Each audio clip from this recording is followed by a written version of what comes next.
자, 채권과 이자율 관계를 많이 물어보시는데요. 자, 역시 이분도 채권과 금리 관계를 한번 물어보셨어요. 일단 채권과 이자율이 역관계인 이유가 이해가 안 된다고 물어보셨죠.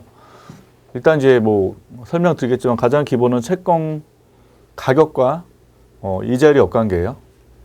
채권과 이자율 역관계 아니라 채권의 가격과 이자율이 역관계 하고 이자율은 역관계.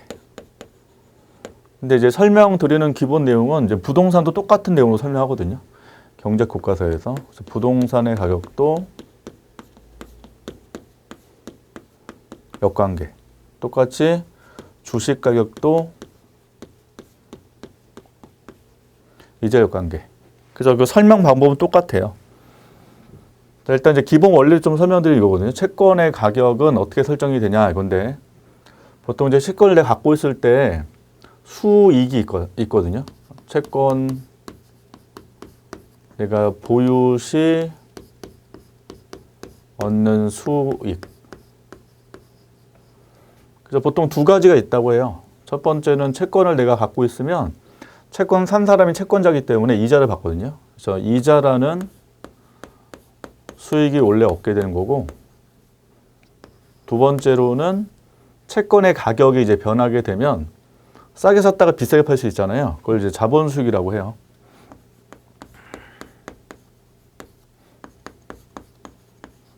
그래서 자본 수익은 채권 가격 변화와 관련되어 있다.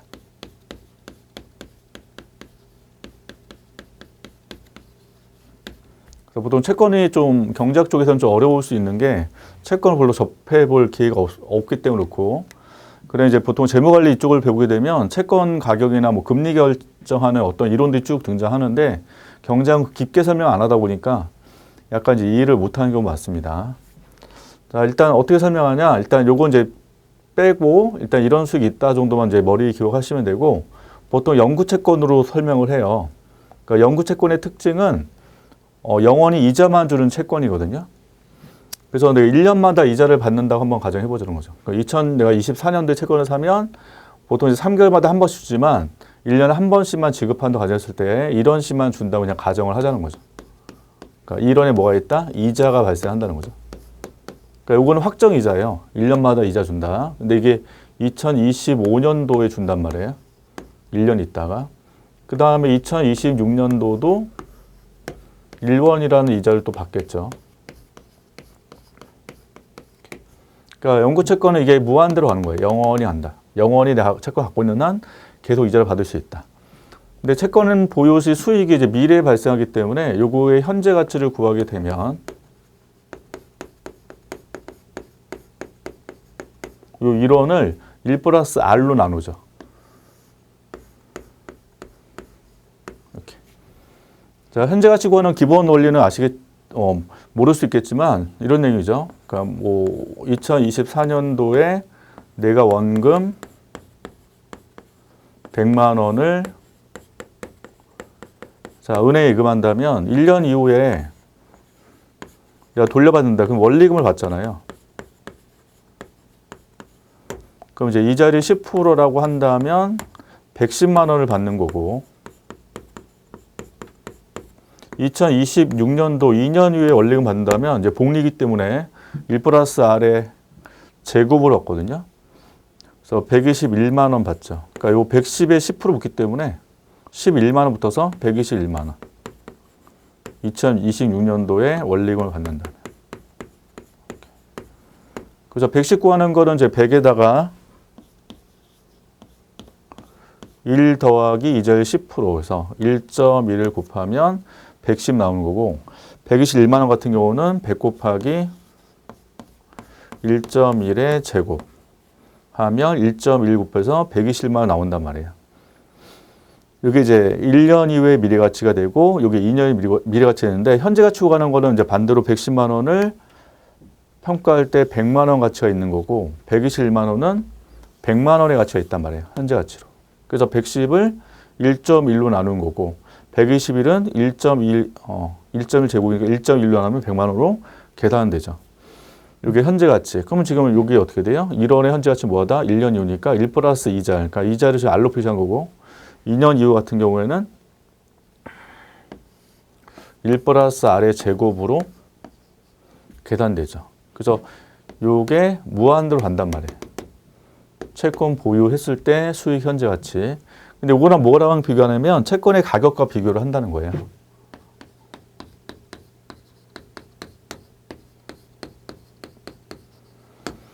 그래서 채권 보유 시 현재 이제 수익, 채권 보유할 때 내 수익 현재 가치보다 채권 가격이 당연히 비싸다면 채권이 비싸게 지금 형성됐기 때문에 사람들이 채권을 안 사고자 해요. 채권을 보유했을 때 수익 현재 가치보다 채권이 훨씬 더 비싸니까 그럼 사람들은 채권을 안 사고자 하기 때문에 채권 가격이 떨어진단 말이에요. 이게.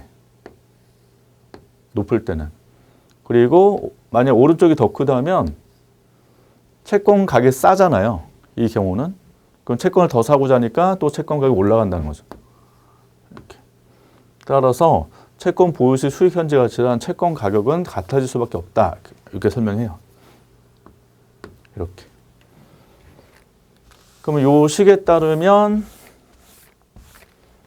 이자율이 분모했으니까 어떻게 된다? 이자율과 채권 가격은 무슨 관계? 역관계라고 한단 말이에요. 그래서 이자율이 올라가면 채권 가격은 떨어진다. 이렇게 설명한다는 거죠. 똑같아요. 지금 부동산도 어떻게 설명한다?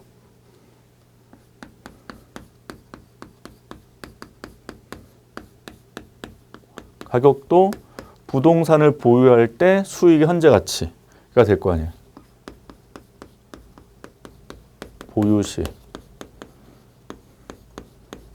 그럼 부동산 보유했을 때 매년 얻는 게 뭐냐 이거죠. 부동산 임대소득을 얻을 거 아니에요.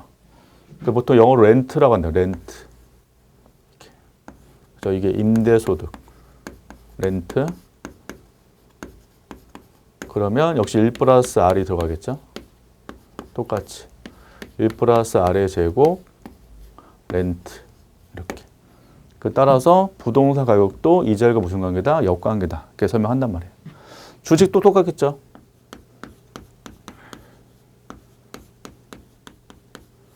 자, 주식도 동일하게 주식을 뭐 하면 보유를 하면 수익이 있다는 거죠. 주식 보일 때 가장 기본 수익 뭐예요? 배당 소득이죠. 그래서 보통 디비던드에서 D로 양호 약자 쓰고 이건 배당 소득.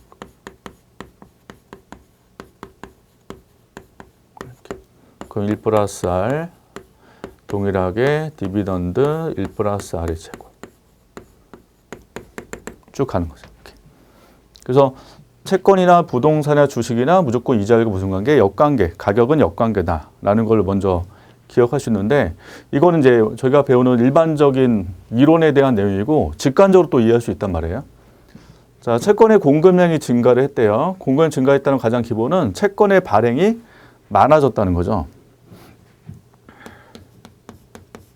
그럼 채권의 발행이 예전보다 많아지면, 즉 공급이 많아지면 채권의 거래가는 떨어진단 말이에요. 공급 증가니까. 그럼 채권의 가격은 떨어지겠죠? 이렇게. 그럼 이제 금리는 어떻게 되냐? 이때 금리의 개념을 뭘로 볼 수 있냐면 채권을 가질 때 얻을 수 있는 이자를 볼 수 있단 말이에요. 이자. 그럼 당연히 발행자 입장에서는 채권 발행으로 채권이 워낙 경쟁이 심하기 때문에 금리를 더 많이 줘야 되겠죠. 그래서 이자율이 올라갈 수밖에 없단 말이에요. 이렇게. 그래서 채권의 가격과 금리는 무슨 관계? 역관계. 이렇게 또 설명할 수 있죠. 그래서 설명 방법이 굉장히 다양해요. 지금 위에 설명한 이 내용은 주로 이론적인 내용으로 설명을 좀 드리는 거고 보통 이제 기억하는 거는 가장 기본은 채권 가격과 금리는 역관계라는 건데 역관계에 대한 설명을 굉장히 자유롭게 설명할 수 있다는 거죠. 그래서 공급 증가에 따른 가격이 떨어지면 채권의 경쟁 상대가 많아지다 보니까 신규 채권을 발행할 때 더 많은 이자를 줄 수밖에 없어서 금리가 올라간다. 이런 식으로 또 설명할 수 있다는 거죠. 그래 양적 완화 정책도 좀 물어보셨는데 장기 국채를 매입하는 주체는 중앙은행이란 말이에요.